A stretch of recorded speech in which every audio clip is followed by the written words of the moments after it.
Welcome back, you wonderful humans, to the second video in our Make a Face challenge series.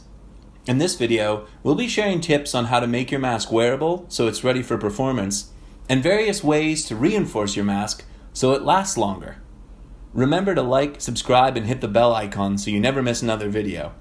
We'll have more info at the end of this one to remind you about how you can share your creations with us. There's a lot to get through today, so let's get started. First, grab some cardboard strips and staple them together. I cut mine off the flaps of a cracker box, but any cardboard will do. Have some tape standing by. Don't staple the other side until you've measured your head. Make sure it's comfortable and snug enough for you. Reinforce the stapled areas with masking tape. Make sure to cover the staples entirely on both sides.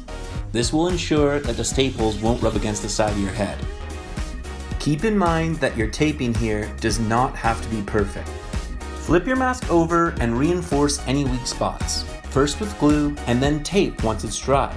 Make sure that any attached pieces to your mask get extra attention. Grab some scissors and an index card and cut the card into strips.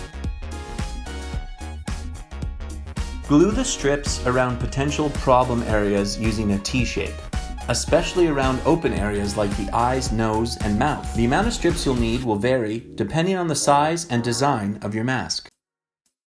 Give your mask a little shake to see where it might still be flimsy. Then, if you still need to, add T-shapes for more support. Don't try to overdo it with your supports, otherwise your mask might sag in other places. Make sure to give it one last shake test. Use paper clips to attach the mask to your headband. You want to be sure it's in the right spot before you glue anything. Also check to see that you can see through it properly. You want to make sure your sight lines are good. Do a little head shake to make sure everything's comfortable. Then glue or tape into place. I don't use staples here because they go right through the paper. We've learned how to reinforce our mask with index card T-shapes and attach them with glue or tape. We've also learned how to adjust our headband and get our mask on comfortably. If you keep these tips in mind when making your mask, it is sure to last for a long time. In our next video, we'll teach you how to perform in your mask and how to find inspiration when designing your mask. And we'll also be revealing a different monster mask creation as well. Remember to post your final creations on our Facebook page using the hashtag makeaface. See you next time.